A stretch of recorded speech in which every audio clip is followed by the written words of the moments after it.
दिनों चुनाव का मसला चल रहा है। अभी 5 राज्यों में चुनाव है, मध्य प्रदेश, छत्तीसगढ़, राजस्थान, तेलंगाना, ऐसे। उसके बाद तुरंत फिर लोकसभा का चुनाव है।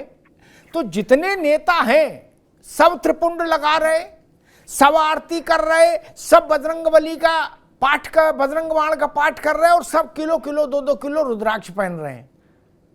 जनता बड़ी कंफ्यूज्ड है महाराज, किसको असली माने? देखिए, एक तो सभी लोग हिंदुत्व को जी आत्मसात कर रहे हैं, अच्छी बात है, सही बात है जी। कुछ लोग नाटक भी कर रहे होंगे, और हम तो चाहते हैं कि हर व्यक्ति हिंदुत्व को आत्मसात करे।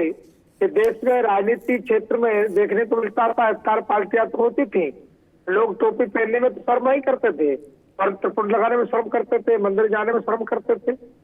परंतु आज समय आया है कि लोग सनातन के लिए कर रहे हैं, चाहे वो नाटक ही सही, राजनीति दृष्टि से ही सही, तो कर रहे हैं।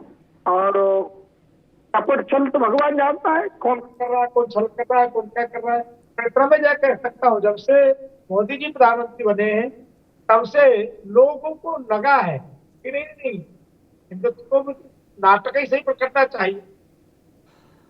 कुछ लोग राजनीतिक लाभ लेने करते होंगे, मैं मानता हूँ, और मैं तो व्यक्तिगत रूप से पसंद हूँ। हमारे देश का प्रधानमंत्री केदार में जाकर समाधि लगाते हैं, मेरे देश का प्रधानमंत्री त्रिपुंड लगाते हैं, माला पहनते हैं, हिंदुत्व कार्य काम में करते हैं। आगे करना चाहिए अपना धर्म, सम्मान सबका करो, परंतु आत्मसात तुम्हें अपना ही करना पड़ेगा। परंतु जो लोग करते हैं बिल्कुल जी महाराज जी, मैं आपके पास दोबारा आऊंगा, मैं दोबारा आता हूं आपके पास। अब जरा राजनीतिक लोगों से भी समझ लूं कि भाई असली मामा का ढाबा किधर है। जौनपुर में मेरे ख्याल से 200-250-300 दुकानें होंगी इमरती की, आनंद उसके आसपास के इलाके के ही आनंद जी, लेकिन शायद अगर मैं सही नाम बेदराम ना है, उसके मुकाबले की इमरती कहीं नहीं। अंग्रेजों के टाइम से आज तक बना सब रहे हो, लेकिन नहीं। अलीगढ़ के में इगलास है एक जगह, भुवन भास्कर जी, एक जगह है इगलास, वहां की चमचम पूरी दुनिया में प्रसिद्ध है, पूरी दुनिया में उतनी स्वादिष्ट चमचम कहीं नहीं, और विदेशों तक जाती है। वहां भी 200-250 दुकानें हैं, सब चमचम की ओरिजिनल दुकानें लिख रहे हैं, लेकिन जो पुराना खरीदार है, समझदार, वो रघु हलवाई की दुकान पे जाता है। क्या वो जानता है कि असली यही है? मैंने 2 उदाहरण दिए।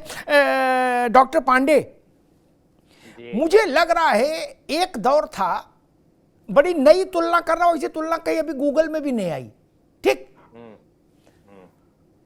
भाजपा में 2 चेहरे थे, वाजपेयी जी, अडवाणी जी, ठीक?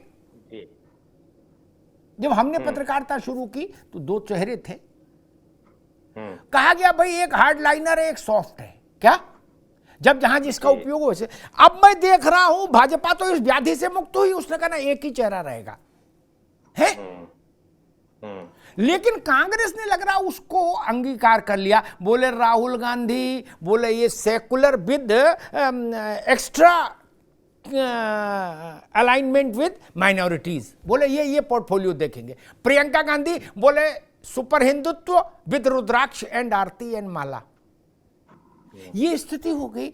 मैं नर्मदा जबलपुर वाला प्रियंका जी का देख रहा था, लग रहा था कि बाबा बागेश्वर का मंच है क्या? नहीं, शंकर चक्र पद्म गदा सब था।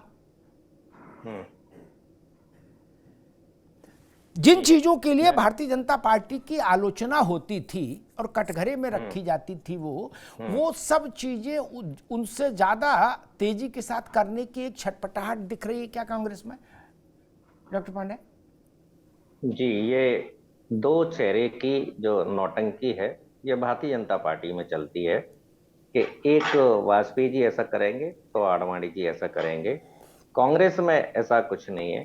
कांग्रेस में जो कहा जाएगा वही किया जाएगा, और कांग्रेस में जहां तक हम अभी आपने कहा सॉफ्ट हिंदुत्व, हार्ड हिंदुत्व, असली हिंदुत्व, नकली हिंदुत्व, ये व्यक्ति के व्यक्तित्व से पता चल जाता है कि असली कौन है और नकली कौन है।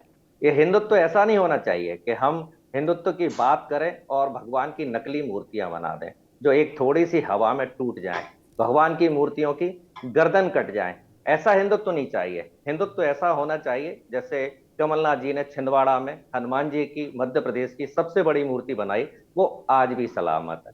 हिंदुत्व ऐसा नहीं होना चाहिए कि हम किसान को कहें कि किसान भगवान है और किसान प्रधानमंत्री के चौखट पर पड़ा रहता है, 1 साल तक 700 किसान मर जाते हैं। ऐसा हिंदुत्व, नकली हिंदुत्व नहीं चाहिए। जो कहते हैं कि महिलाएं हमारे लिए मां है, बहन है, मातृशक्ति है, और दिल्ली में साक्षी मलिक, विनेश फोगाट प्रधानमंत्री की चौखट पर पड़ी रहती है, उनको डंडे मारकर वहां से भगा दिया जाता है, जेल में डाल दिया जाता है। ऐसा हिंदुत्व नहीं चाहिए, हमें असली चाहिए। असली और नकली की पहचान जनता कर सकती है। ठीक है पांडे जी, रुक जाओ, अब रुक जाओ। अव्वल तो हम एक स्पष्ट कर दें, जोशी जी भी उधर जाएंगे, किसान आंदोलन, ये ब्रजभूषण का आंदोलन, इन सबको आज नहीं लेंगे। आज मेरा फोकस त्रिपुंड, माला, गदा, पद्म, शंख, चक्र, तलवार, हर हर नर्मदे है, चंडी पाठ, एकदा नैमिषारण्य, है ना जोशी जी? आज सिर्फ इतने तक है, बाकी राजनीति तो हम इस सब दुनिया देख ही रही है। जोशी जी वही सवाल आपसे, क्या एक समय मैं देखता था, कहा जाता था भाई ड्रामा क्यों करेंगे हमको पूजा करनी है, वो अपने घर में करेंगे, ये भाजपा वाले ड्रामा करते हैं। अब मैं देख रहा हूं, कहा जाता पंडित जी इधर चौड़ा लगाओ, और उधर कैमरे वाले से कहा जाता फोकस ठीक रखो माथे पे, क्या दिखना चाहिए त्रिपुंड, माला भी, गमछा भी, चादर भी, चूनर भी नहीं। और कहा कि हम इस संतों की तपस्थली इसलिए आए हैं कि हमको असुरों का नाश करना है। देवबंद की जगह नैमिषारण्य, एकदा नैमिषारण्य, ये इतनी यात्रा तो हो गई जोशी जी, नहीं? देखिए अमिताभ जी, जो समाजवादी लोग हैं, जिस बात को मानते हैं, जो धर्म है, ये हर व्यक्ति का, जितने हमारे पैनलिस्ट साथी यहाँ पर बैठे, पूरा देश प्रदेश, ये उनका व्यक्तिगत अधिकार क्षेत्र है, वो किसकी पूजा करे, और ये अधिकार हमें भारत का संविधान देता है। समाजवादी लोग इस दिशा में काम करने का काम करते। और रही बात आपने जो आज चर्चा चलाई है, मैं कतई भी, आपको पता है, इस विषय से हटूंगा नहीं, मैं उसी विषय पर रहूंगा जिसमें आदरणीय अमिताभ जी हमारे बड़े भाई चर्चा चलाएंगे, उसी पर हम लोग रहने का काम करेंगे। और आपने कहा है नैमिषारण्य का, कोई भी ऐसी भूमि जो प्रेरणा देने का काम करती है देश को, प्रदेश को, वहां पर जाकर अगर हम अपने कार्यकर्ताओं को प्रशिक्षण देते हैं, तो मुझे लगता है कि उस हमारे देश से तो विश्व के लोग प्रेरणा लेते हैं। अगर हम लोग नैमिषारण्य में समाजवादी चले जाते हैं, तो मेरे को लगता है बहुत बड़ा प्रश्न नहीं है। ये प्रश्न वैसे ही है कि हम लोग उन आस्थाओं को माने और उन परंपराओं का निर्वहन करें, और वहां से जो हमें ताकत मिलती है और प्रेरणा मिलती है, उस ताकत को लेकर उसका सही जगह उपयोग। जी ठीक जोशी जी, मैं अब आनंद दुबे के पास आऊंगा, लेकिन एक बात कहूंगा, जोशी जी ने एक बात कही कि भाई नैमिषारण्य बड़ा स्थान है, सत्य बात है, सहमत, वहां जाएंगे तो एक संदेश जाएगा, ठीक बात है। नर्मदा का तट भी बड़ा स्थान है भारत के लिए, लेकिन ये सवाल आपके जाने पर इसलिए खड़ा हुआ, अन्यथा जाने में कोई दिक्कत नहीं, बस में जाओ, चाहे गाड़ी से जाओ, चाहे जहाज से जाओ, सबके लिए फ्री। लेकिन ये सवाल इसलिए खड़ा हुआ मित्र, अयोध्या में राम के जन्म का स्थान विश्व में कोई दूसरा नहीं, केवल अयोध्या। अयोध्या में रामलला, जब सुप्रीम कोर्ट का फैसला नहीं आया था, जब विवाद चल रहा था, लड़ाई चल रही थी, तब भी सुप्रीम कोर्ट के द्वारा उनकी पूजा अर्चना, राग भोग स्वीकृत था। वहां इसमें कोई संविधान विरोधी, कानून विरोधी नहीं थी। रामलला की पूजा अर्चना, सरकारी खाते से पैसा जाता था, इंदिरा गांधी थी तब भी, जवाहरलाल थे तब भी, और उसके बाद भी, इसलिए। लेकिन कोई गांधी परिवार से, मुलायम सिंह जी के परिवार से, वो खुद या उनके परिवार से कभी गया नहीं। तो अचानक आपको नैमिषारण्य प्रेरणा देने वाला लगने लगेगा तो सवाल खड़ा हो जाता है, अदरवाइज कोई दिक्कत ही नहीं थी। क्या अगर मान लीजिए सोनिया जी वहां माथा टेक आई होती रामलला के यहाँ, और रामदाना चढ़ा आई होती, आरती कर आई होती, तो क्या समस्या थी? नहीं ना, लेकिन वो लोग तो गए नहीं कभी। और फिर अचानक से आप चंडी पाठ करने लगोगे तो सब विषय बनता है राजनीति का, बनना कोई समस्या नहीं। आनंद दुबे जी, भाई आपके कॉम्पिटिटर बढ़ गए क्या? मायावती जी को छोड़ के अब उत्तर प्रदेश में सब भगवा हो गए, अब लड़ो क्या? मैंने इसीलिए कहा सारे ढाबा एक से, क्या अब लड़ो। अमिताभ जी, सबसे पहली चीज तो ये बहुत ही सुखद है कि सब जो हैं इस तरफ आ रहे हैं, और चाहे सियासत से ही सही, चाहे फायदे से ही सही, कम से कम भगवान की शरण में जा रहे हैं, धर्म की शरण में जा रहे हैं। यही भारतीय जनता पार्टी की सबसे बड़ी उपलब्धि है और हमारी विचारधारा की सबसे बड़ी जीत। अब आपने ये जो ढाबे वाली बात कही ना, मुझे धर्मेंद्र की एक फिल्म है इज्जत, उसका एक गाना याद आया कि क्या मिलिए ऐसे लोगों से, क्या मिलिए ऐसे लोगों से जिनकी फितरत छिपी रहे, नकली चेहरा सामने आए असली सूरत छिपी रहे, खुद से भी जो खुद को छिपाए क्या उनसे पहचान करें, क्या उनके दामन से लिपटे क्या उनका अरमान करें, जिनकी आधी नीयत उभरे आधी नीयत छुपी रहे, असली चेहरा सामने नकली चेहरा सामने आए असली सूरत छिपी रहे। तो ये वही लोग हैं जिनका ये नकली चेहरा है, इसीलिए मैं इन्हें इच्छाधारी हिंदू कहता हूं। ये इच्छा के अनुसार जो है वो हिंदू बन जाते हैं। जैसे जैसे चुनाव का माहौल आता है, आपको याद होगा राहुल जी लंबी जनेऊ पहन के दत्तात्रेय गोत्र के ब्राह्मण बन गए थे एक चुनाव में, आपको याद होगा। प्रियंका जी नमाज अदा करते हुए आपने फोटो देखा ही था, उसके बाद जो है चंडी पाठ और तमाम चीजें आपने देखी।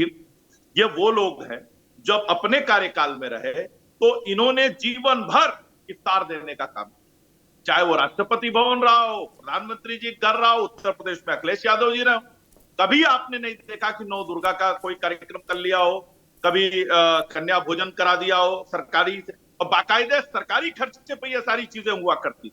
तो ये वो लोग हैं। यही राहुल गांधी जी कहते थे मंदिर में लोग लड़कियां छेड़ने जाते हैं, ये राहुल गांधी जी का बयान है। ये वही लोग हैं जिन्होंने पहली बार हिंदुओं को आतंकवादी बताने का काम किया, भगवा आतंकवाद की थ्योरी देने का काम किया। सरयू को किसने लाल किया? हिंदुओं के खून से। और इसके अलावा इंदिरा गांधी के समय में किस तरह से गोलियां चली, और हमारे भाई ने भी किसानों की बात की, तो मैं उन्हें बता दूं मुल्ताई कांड इनको शायद याद नहीं होगा, दिग्विजय सिंह के समय में हुआ था, 24 किसानों की गोली मारकर हत्या कर दी गई, इसी मध्य प्रदेश में मुल्ताई कांड हुआ था। तो कुल मिलाकर ये कि ये नकली लोग हैं और ये सिर्फ और सिर्फ धर्म का दिखावा करते हैं। और एक चीज और, जिन्होंने आपने ये जो बातें हुई अटल जी, और ये देखिए एक दौर था अटल जी कम्युनल थे, फिर आडवाणी जी कम्युनल हो गए, अटल जी सेकुलर हो गए, फिर नरेंद्र मोदी जी आए तो आडवाणी जी सेकुलर हो गए, नरेंद्र मोदी जी कम्युनल हो गए, और अब धीरे धीरे ये लोग नरेंद्र मोदी जी को सेकुलर कह के योगी जी को कम्युनल कर रहे हैं। तो ये बड़ी विचित्र स्थिति है कि ये हमारी अपग्रेड कर देते हो, आप अपग्रेडेड वर्जन ले आते हो, इसलिए समस्या, इसलिए वो कह देते हैं